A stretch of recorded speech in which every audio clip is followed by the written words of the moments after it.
Today on the Auburn Torch, Auburn Gymnastics starts the season with an elite score. We'll take a look at the meet, and you'll hear from Julianne Hough and Sophia Bell in the post-meet press conference.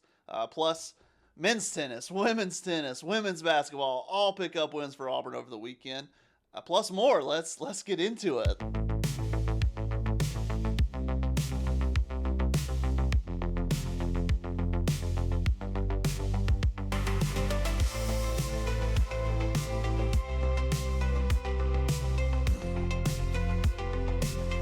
First of all, it's only fair to start Monday's Torch Talk the way we started Friday's Torch Talk with Auburn women's basketball, because Auburn women's basketball picked up a big bounce back win over Florida, 60-50. I realized on Friday I didn't even read out the score of the women's basketball game or any of the lineups for gymnastics for any podcast listeners, which is probably most of the people tuning in to Torch Talk. So you guys got to call me out on that. I gotta. So 60-50 is what I'm looking at here. If I can remember to tell you what I'm looking at.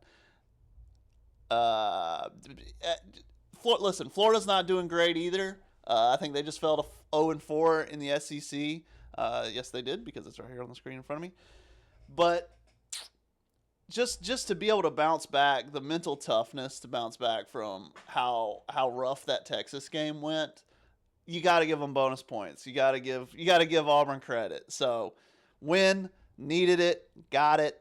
Didn't let that game beat you twice. And if anybody was going to beat you twice, it'd be Texas, right? Holy cow! But came back and got a win. Duhan and Koulibaly both had 14. Maya Petticord 11. Jemiah Harris, how about 8 and 9, and also 4 assists? How about that? But the star is the defense, really. And this wasn't a perfect game. Auburn, if I read correctly, Florida went on a 19-0 run in the second quarter. The second quarter right here, Florida outscored Auburn 19-7. And I think it was 19, again, unless I'm wrong, it was 19 to, I didn't double check this morning. It was 19-4. Until right before the half, and they got a very clutch 3 to go into the locker room with. But check this out. First quarter, Florida held to 8 points. Third quarter, 12 points. Fourth quarter, 11 points. If you can string together 3, outstanding defensive quarters like that, you can win games. And this is obviously more of, Texas, what can you do? They've got WNBA players. They've got first-team All-Americans. They've got the SEC Player of the Year. You still want that margin to be better than it was. Clearly, it's got to be better than it was. But this is more Auburn speed, certainly, but also dictating the game, because this is worth their wins. All these wins are like 60-50, right? Like 68-52, 62-50, 64-48, and now this one's 60-50. It's very much fits 58. Here's a 58-50.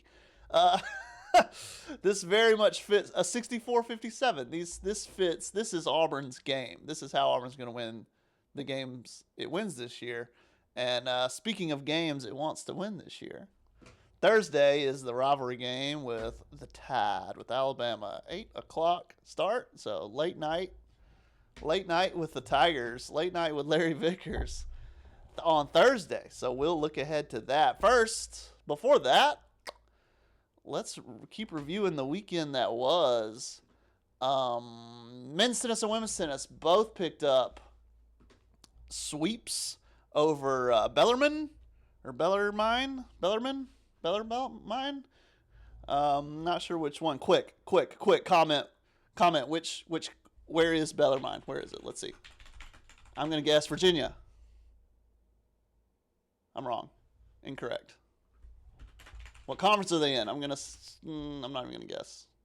You know what? I might have gotten that right. It's okay. Sweeps for Auburn men and women. Seems like Bellarmine could obviously travel together, the men and women. So, and then they got their money's worth, double headers for both. So just a busy weekend, and a nice tune-up for the Tigers. Just wins for everybody.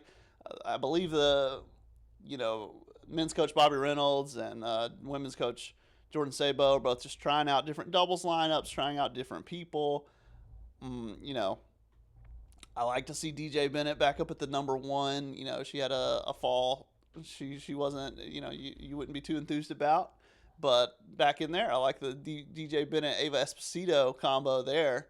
Those are two girls who with some wingspan. So that's a pretty potent doubles pair. And I'm hoping to visit Bobby Reynolds and the men's team this week. Also, Angella Okutoyi picked up another hometown win in Nairobi. This was, yeah, it's kind of confusing, but they just run this tournament twice. I noticed that when I was researching last week's win, that last January they did the same thing. But yeah, they just run the tournament twice. It's the both of them are W35. They're both part of the ITF circuit. I don't think one is any more important than the other. They just run it twice. And as you can see on this Instagram post right here, Angela actually went 4 for 4. Talk about taking advantage of your home field advantage. She won singles and doubles, and then the next weekend won singles and doubles again. Pretty good. And this is an accomplishment. You know, she has home field advantage and everything, but she didn't do this last year. She didn't go 4 for 4. I don't think she won any of them last year. She might have won a doubles. I haven't double checked this morning, but just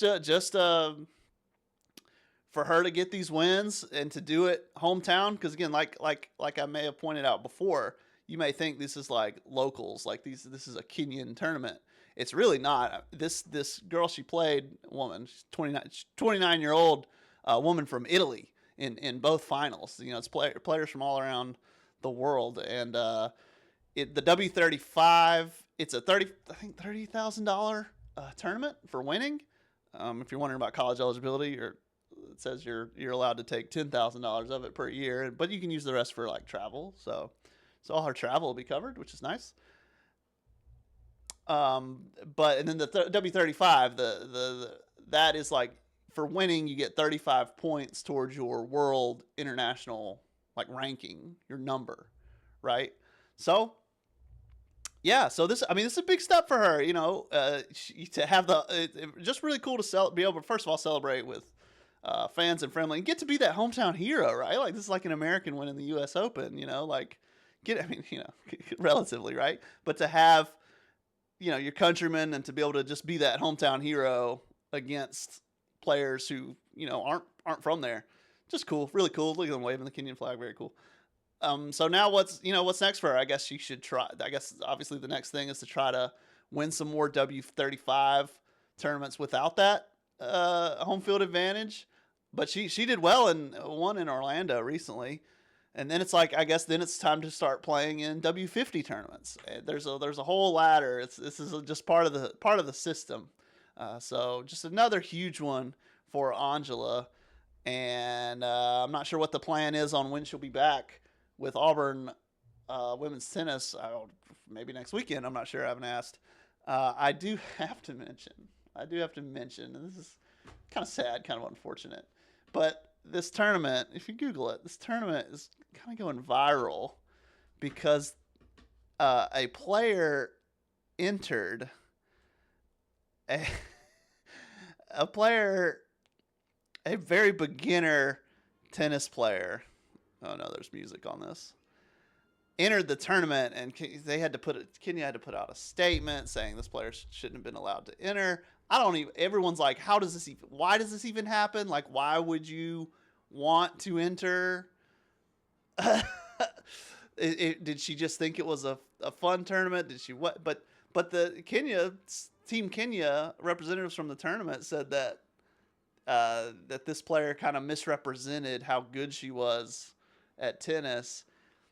Anyway, it's sad that, you know, hopefully it's kind of funny, but and hey, it's sad, you know, for the girl who had to play her. I mean, you get free points, you get a free dub, so that's nice. Get free points on your international ranking, but you know, to have to do that is just sad. So hopefully it was just over quickly and done. But anyway, if you've ever wondered what it would be like to see, you know, a real kind of pro level player against an average Joe, this is it. And it's not, I mean, I saw she had 20 double faults, and I'm like, bro, I'm awful at tennis, but I think I could manage, 4 double faults as I get 6-0'd, 6-0'd. I think I can at least manage to get a serve in. So yeah, rough situation. If you Google it, you'll see that. Hopefully people are not being too mean at the organizer of this Kenyan tournament. I mean, there's language barriers. There's all kind of things. This woman's from Egypt that entered, and I think she just got a point. Hopefully not. People aren't being too mean, but just a weird circumstance and going viral. So I wanted to mention that. So now gymnastics. Let's move to the one of the bigger stories of the weekend. One of the big stories of the weekend. Auburn Gymnastics picks up an elite score. Let's go to Road to Nationals. It's the 6th best. They're ranked 6th right now. They have the 6th best average. And if we look at the high, once again, only 5 teams have had. No, wait. 1, 2, 3, 4, 5, 6. 6 teams have scored a better score so far this season. And, some of them had a lower score week 1, so Auburn is the number 6 average. Either way you slice it, it is a top 10 score. Cracking a 197 is outstanding. Auburn was especially strong on floor and vault. And then what's interesting is bars and beam coming into the season, we're like, okay, bars and beam look, I mean, I had my own question about beam, like, how can they replace some of these rock solid standouts? Would they take at least one step back, or how would beam go? So I'm still curious to how that'll go. But bars and beam is where, Charlotte Booth is coming in on bars. She's a standout there. Liv Greaves is kind of the stalwart there. But so we thought bars and beam were the strong ones, and curious about vault and curious about floor.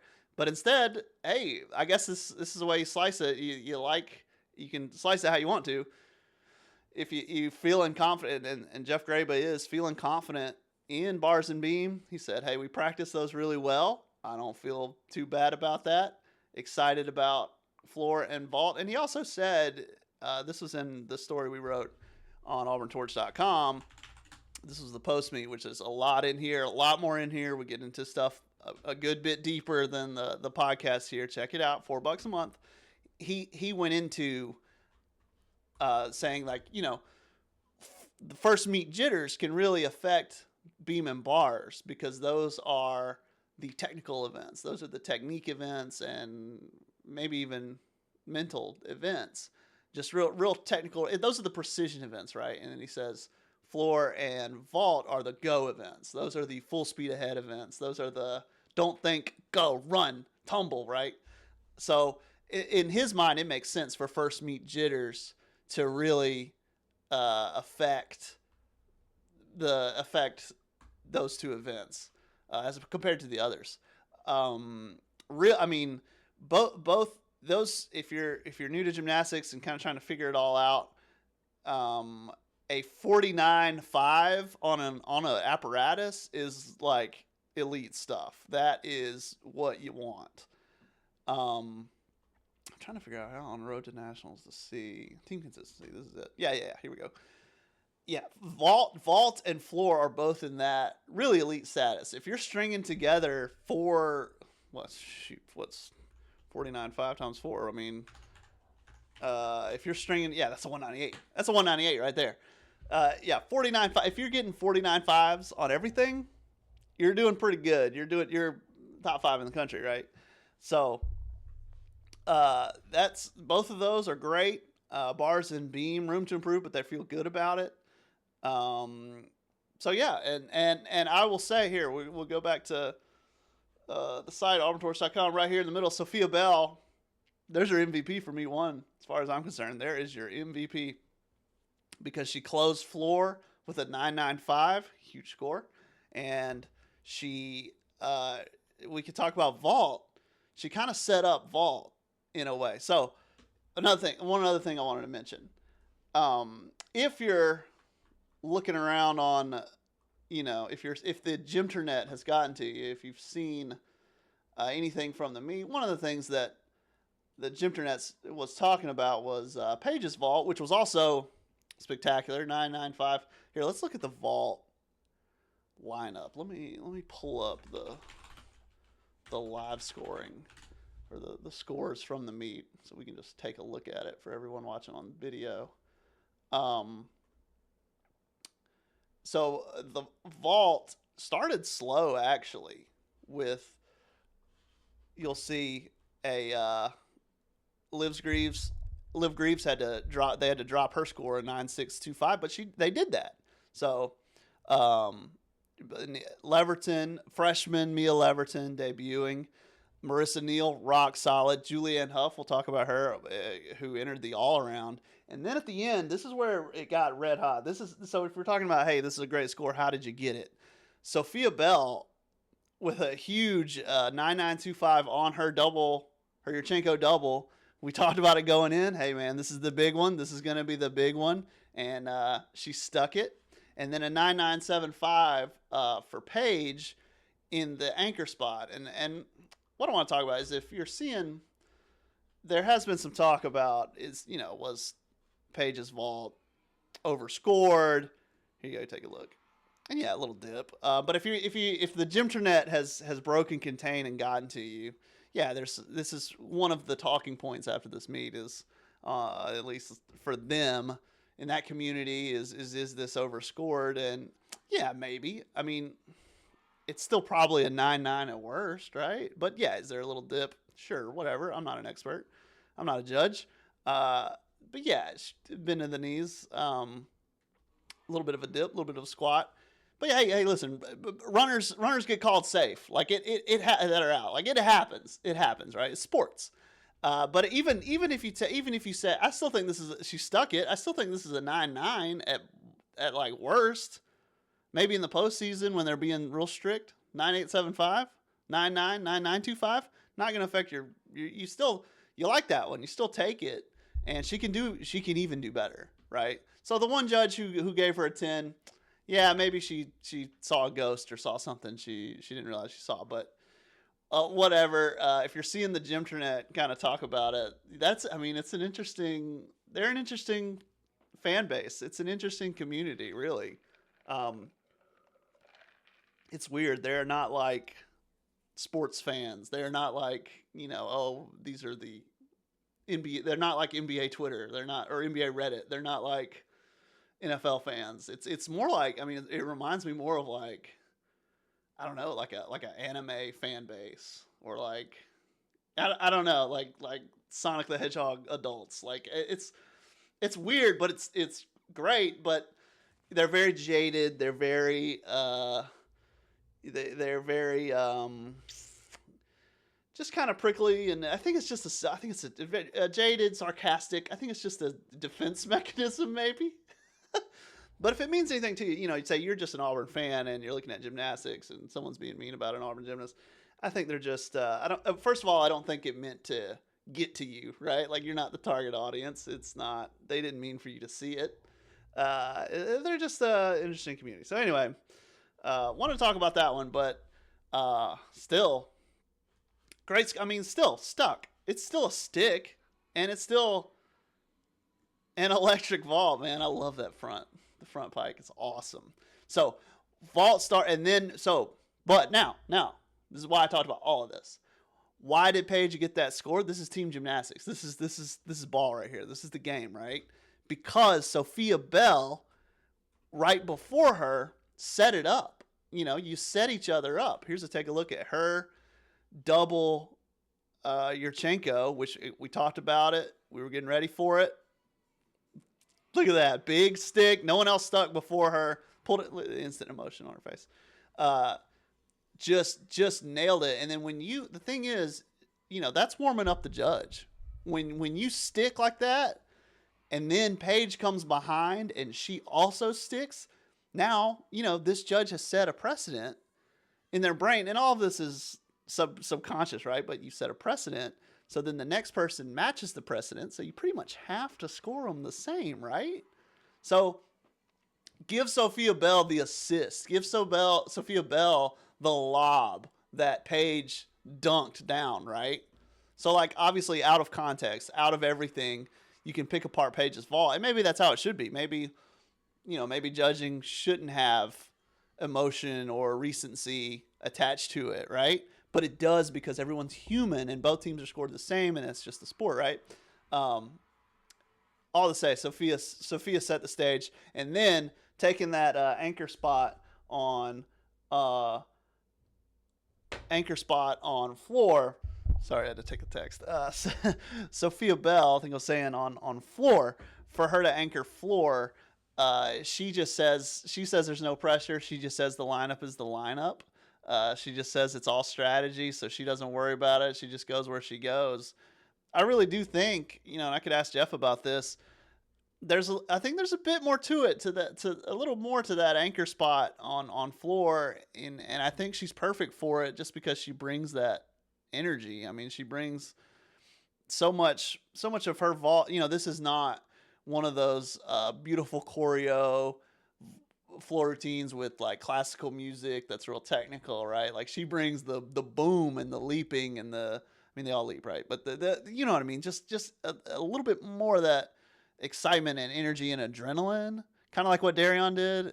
I keep making this comparison, and it's perfect for the jungle. It's perfect for Neville Arena. It's perfect for, and again, I think they expect that. They expect not the most beautiful artistic thing at the end, but maybe the most energy, the most impact, the most big, the most maybe even the most modern music kind of thing, the most hip hop kind of thing, the most boom boom boom kind of thing, bass kind of thing, and I think she just fits that perfectly. So she can feed off the energy in the jungle can feed off the energy, and then hey, there are those judges swarmed in energy. Hard not to judge a little better when you're caught up in that moment. So she's perfect for that. Incredible. Let's plug in a clip. I want you guys to hear from her. This is Sophia. Let's go back to the vault. Sophia Bell on her new vault. We previewed it at auburntorch.com. She set the pins up and then knocked them down. Here's what it meant to her to nail that vault. Yeah. I think it's definitely like a different type of pressure, because for me, like, I knew that there was going to be a little more eyes on me just because I was doing a new vault. So I think that was a new pressure to kind of overcome a little bit. And I think before my vault, I was talking to Jersey and I was just like, I just need to go do a normal vault. Like it's not that deep. Just go do a normal vault. And so I think that in the end, that's kind of what really helps. And you're not trying to be perfect, really. You just need to go do you. And then one of the other heroes of the meet, I said Sophia Bell, MVP of meet one for me. Another one, obviously, Marissa Neal, crazy clutch, starting her sophomore year in a big way. And then Julianne Hough going into the all-around. We talked about that pre-meet. Is that going to happen? Julianne Hough.